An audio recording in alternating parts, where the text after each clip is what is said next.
From humble beginnings, he rose to become a national hero, the country's most popular VJ. Welcome back to Much Music. Ed the Sock here. Star of the nation's most legendary holiday tradition. Welcome to Fromage! With a smash hit late-night series that obliterated the competition, daring to say what people at home were thinking, speaking truth to power, and bringing celebrities down to earth, elevating him to the revered status as a Canadian icon. And then he was gone, and darkness fell.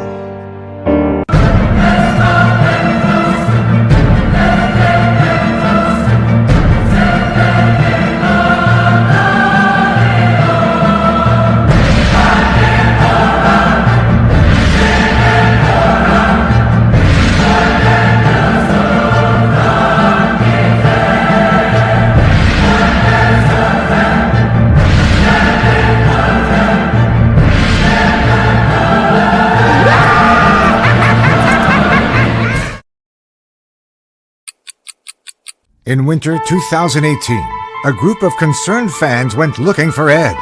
Finding Angri-La seemingly abandoned, they gained access through a basement window, finding evidence that it was indeed Ed's house. Then...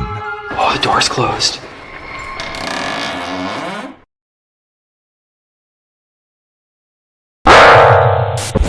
What they saw there that day, they've never spoken of again. But as they fled in terror, they dropped a tablet loaded with news about the state of the world.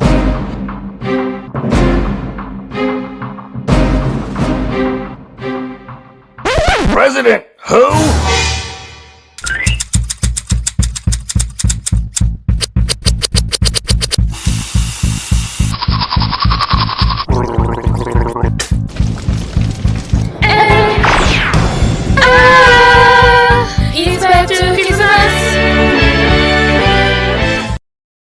What's up, YouTube? Mike here with another episode of Talk to the Mic. Very special episode. I have a Canadian legend with me, Ed the Sock. Thanks for being on the show. I didn't realize it would be quite such a long preamble. All right, so hi. How are you, Mike? I'm good. So, for the Canadians who do not know who you are, tell us a bit about yourself real quick. Well, I've been on television for 32 years.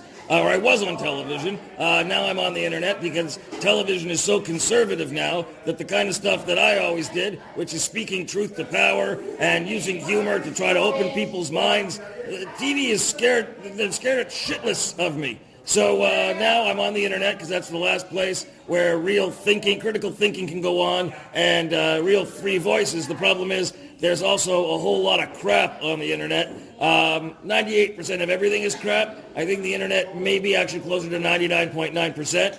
But I use weaponized humor to sort of use a crowbar to pry open minds that are closed. And I don't play favorites. Right, left, middle. I take shots at everything. I call it as I see it. If I see something that's stupid and people aren't thinking, they're just reacting, that's where I am myself. And that's why we love you. Thank you. So, I'm going to ask you a couple of questions on what you think on certain things, so I'll get your honest opinion. So, I don't know if you've heard about this, but the Momo Challenge. What's your opinion on that? Okay, that's the thing with that scary picture. Yeah, that somebody made. They claimed that it was some kind of thing that kids were killing themselves. Yeah. Yeah, I think that's just another example of stupidity. There's always been mass hysteria, but I don't think there's ever been mass idiocy like this. It's like the Tide Pod Challenge and all the other stupid things people do. Yeah, exactly. It's an urban legend that spread, and teachers wound up talking to their students about it, even though it's a hoax. It's not real. It is. It's a Japanese statue. So. Yeah, it's nothing. It's just a spooky-looking piece of art. But this goes to show you how fast now with the internet. It used to take a long time for wives' tales to spread around the world. Now it's in a second. Winston Churchill said that a lie gets halfway around the world before the truth gets its pants on. And that describes the internet and the Momo thing. Awesome. So now, what is your thought on Trudeau? I think he's doing largely a good job. My problem with Trudeau is just that I wish he'd be less damn showy about it.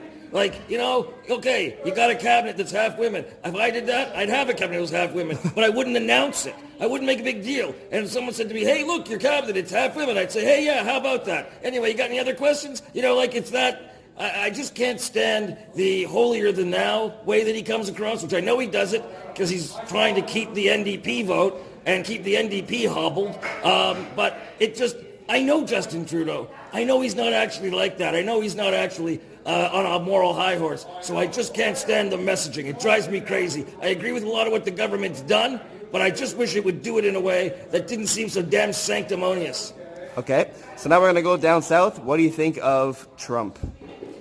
Well, I mean, that's shooting fish in a barrel, right? Trump's a guy who was born on third base, thinks he hit a double. What's to think? I think he's an example of what happens when there's decades of people telling people what they can and can't say, and how if they say something or they don't recognize something or they don't know the correct jargon, that they're bad people. Eventually people just say enough, and they throw the shackles off, and that's what they have, because they see in him somebody who just doesn't care what people think of what he says. The problem is that what he says is thoughtless and stupid and inaccurate. Whereas, I mean, I've always said what I think. I've always said what I meant, but I put a little thought into it first. I think this is just a reaction to overly controlled language, and things will swing back eventually. Okay, perfect. Now, what do you think of the music scene now compared to how it was back in the day when you were at Much Music? Well, it's all corporate now, really. I mean, you got two kinds of music scene. The corporate music scene, where you just have to look a certain way, and auto-tune will take care of the rest. Then you've got a lot of indie bands out there that are on, SoundCloud and everywhere else. The thing is, there's so many of them, it's so hard to find the good ones. So these, good quality performers get lumped in with the crap. And so it's very hard for them to get noticed. So it's more of a challenge for a band than ever, but there is an awful lot of good stuff out there.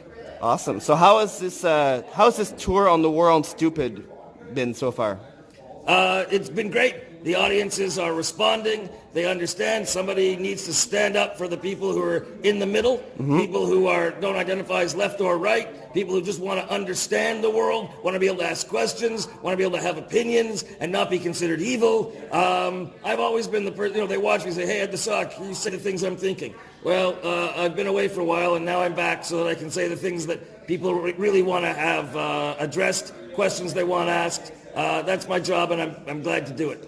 Awesome. So now I'm going to ask you a really interesting question. And I bet you. Yeah, good, because the rest were boring. Okay, well, I try my best. All right, what is it? It's because of the beard, that's why. Hang on, I'll be back in a second. Ask the question. I'll be back in a second. Keep talking. All right, so what was the all-time best interview you've ever done? It's very hard for me to pick the best because I would do those interviews and forget I did them. Okay. The celebrity's never really a big deal. Yeah. I mean, I loved driving the 1960s TV show Batmobile with the 1960s Batman, Adam West. That was great. Yeah. I loved hanging out with Adam West. Rest in peace. Christina Aguilera was a lot of fun. Okay. Chris Martin from Coldplay, a lot of fun. Willie Nelson, lots of people. I mean, I did a lot of interviews I really liked. Awesome. So, you know what? Thank you for being on the show. All right, you're welcome. Do you have any final words? Well, no. I think I've given enough so far. What else am I supposed to say? Nice beard. Thanit very much. Yeah, it wasn't sincere. I tried. Thank you. Take care.